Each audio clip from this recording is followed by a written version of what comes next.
The night of January 23rd, 2021 was the worst day of my life. Not only my life, but the lives of many people. First, let me say, no parent should ever have to bury a child. It's the worst thing ever. Ryan was not perfect by any sense of the imagination. But she took her troubled youth and turned her life around. She was trying to make a better life for her family. She was working 4 separate jobs. Her main job was a medical transport person. She did 2 online classes a month for extreme couponing.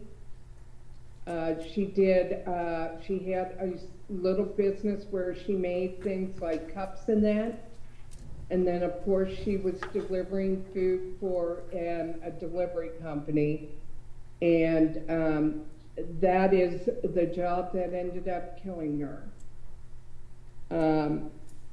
Ryan left behind a husband, 3 children, 3 parents, a sister, a brother, a grandfather, and many aunts, uncles, nieces, nephews, and cousins. I want to focus on Ryan's 3 children, 2 girls and a boy. First of all, let me tell you that no grandparent should ever have to raise their grandchildren either. I understand why God made it so that young people have kids. They have definitely been keeping me active, and they wear me out every day. She has 2 girls and a boy, and at the time of her death, they were ages 11, 10, and 5. How do you tell those children that their mommy is not coming home?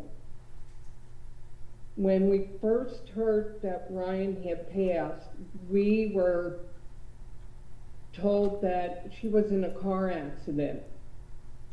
And that was hard enough to believe. But then when you find out the reality that it wasn't a car accident, but it was somebody had killed her. And it was such a senseless act. And you just can't figure out why it happened, much less tell 3 kids. Ryan is never going to get to watch these 3 children grow up. And these 3 kids are never going to get to see the joy in their mother's face when they get their driver's license, or the 2 girls come home with their first boyfriends or their first crush and tell her about them. They're never going to get the chance. She's never going to see her son's first girlfriend. She's never going to get to see them walk down the aisle as they graduate high school and go on to college.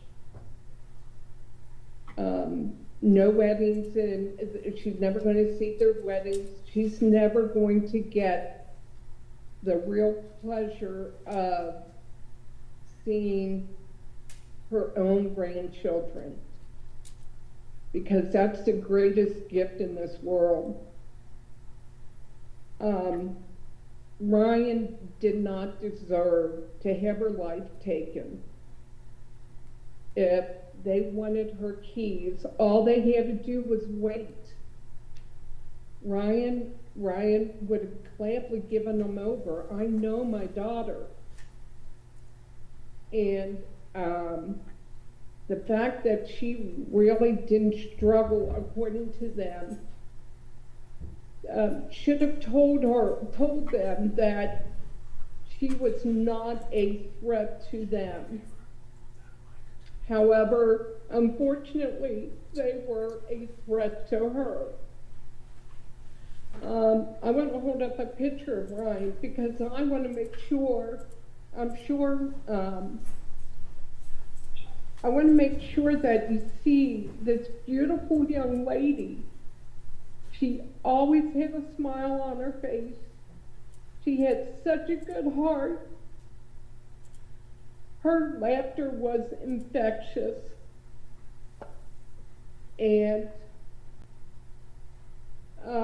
we think about her every day.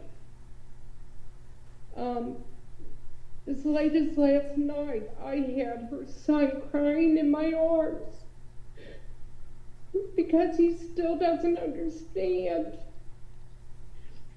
why this happened. And I don't think any of us really understand why it happened. I'm sorry I'm rambling, but I really want Zakariya to understand that he not only ruined his life that night, but he also ruined the lives of many other people. I shouldn't say he ruined our lives, but he broke them. And I hope that when he thinks about what he did that night, that he thinks about the fact that, I hope he thinks that he should have never done that. I am glad that he has been sentenced to 45 years. It's my understanding that he'll be eligible for parole after 22. But in my eyes, that's not enough.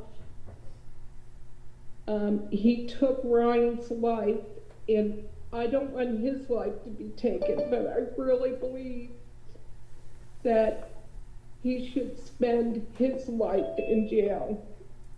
And I pray that when he goes before the parole board, after 22 years, they say, no, 22 years, taking the life of another person is not enough.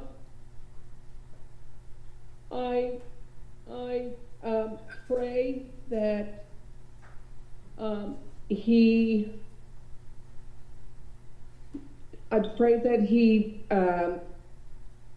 can't even think of the word, I'm sorry, but I hope that he regrets what he did.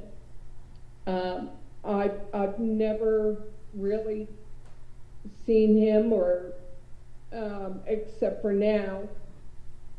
So I can't really tell if he feels any remorse or not. And that is probably the worst thing, because tonight I'm going to have all three of her kids come home and say, what happened, Grandma? And I'm going to have to say, well, not a whole lot was said except by me. And I'm going to stop rambling now, and I appreciate the fact that I was given the opportunity to talk. And again, I hope that he has to spend all 45 years. I'm sorry, even as a Christian, I believe an eye for an eye, and I don't want him to die. I don't believe in the death penalty, but I do believe that he should spend more time in jail. Thank you. Yes, ma'am. Ms. Salinas, anything else from the state? No, Your Honor. Mr. Brissett. Your Honor, I believe the defendant would like to address Ms. Muncy based on her last comment, if he could. He has an apology he wants to give the family. Do you want me to ask her if she? I would Ms. Muncy, the defendant, based upon your statement, indicated that he would like to say something to you. Do you wish to hear from him, or this is unusual that the defendant speaks, so it's up to you. I would like to hear what he has to say. All right. If you want to come up a little closer so the microphone is here. Yeah, come up a little bit closer. Okay, that's good. And the microphone's here, so just look right here. Okay. Mrs. Munsey. Can you hear him? Just barely. Okay, come up a little bit closer. And speak up. Mrs. Munsey, Yes, Zakariya. I'm sorry for what I've done. And I think about it a lot. I'm sorry that she got it. She was the one that had to experience my pain and anger for things that had nothing to do with her. And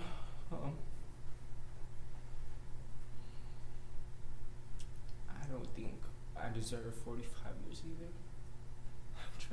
I've tried to take my life multiple times.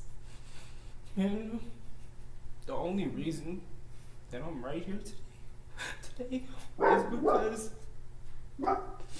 because I believe in God myself and He's protected me. I collected wires and I was gonna puncture my jugular and just bleed out in my cell when I was in juvie. But right before I did that, the officers came to the door. So I was saved that day. And today, I'm not the same person I was 2 years ago. But I still haven't forgiven myself. But still, I try. I'm trying to be different. I'm still not perfect. But I have plans for the future. And I will never be the same person I was when I was 14. And again, I'm sorry for everything. Thank you, Your Honor. All right. Zakariya, I really appreciate the fact that you were man enough to come forward and say that. And I appreciate it, and I will keep you in my prayers. It sounds like you're trying to get yourself straightened out, because I truly believe that you had a lot of anger in your heart that night for some reason, and not necessarily against Ryan. And I pray that you will find peace in this, and I've been praying that our family will find peace in all this. And I hope that you stay safe, because I know the penitentiary is not a great place. So I will keep you in my prayers, believe it or not. And thank you again for coming forward. I really do appreciate that. And I apologize for my dog barking. All right. If you will step to your right, we're going to get some fingerprints, and that will conclude this hearing. Thank you, everybody. Thank you, ma'am. Hello? Yes? I'm Ryan's mother. I don't get to make an impact statement. I did not see that there was another person. Okay. Yeah. Okay. Go ahead. All right. Should I start? Yes. Unlike Donna, I don't have him in my prayers. If I would have known that this was a possibility 2 years ago, I would have had him in my prayers then. That he would find peace with whatever was happening in his life that made him feel it was acceptable to take another human being's life. When I think about him, and I do this on a regular basis, I wonder What could make a person feel entitled to take a car, let alone a life? That's not what human beings do. Human beings do what Ryan was doing. They go about their life. She was working extra as the Uber Eats driver because she and her husband were trying to buy a house for their family, and because her hours had been cut at her regular job because of the pandemic. So she was doing what she always did. She was trying to survive and to make it honestly, without having to steal from anybody, without having to kill anybody. That was who she was. I know Ryan was not a threat to him. I know that for a fact. She was a kind and gentle, loving person. The only reason she ever would have even physically fought back was if her life was in danger. Unfortunately, she was overpowered by two teenage boys with a weapon. She had no chance, which means now her children have no chance of having what people would consider a normal life. As Donna mentioned, she won't be there for all the big moments. Ryan, who loved being a mom, will never get to know being a grandmother. She'll never have the joy that she had in taking care of her patients in her job. That's all gone. That was stolen from all of us. Even her employer should be angry with you, because they had a good worker in Ryan, and now she's gone, and I know they felt that. You've destroyed everything. I don't want to hear about anger. Your issue was a choice.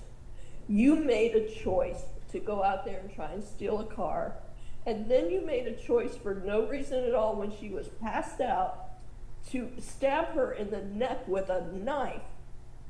Who does that? What kind of a human being does that to another human being? So I have no pity for you. I am glad that they gave 45 years. Originally they were talking about 40. I'm glad it went to 45.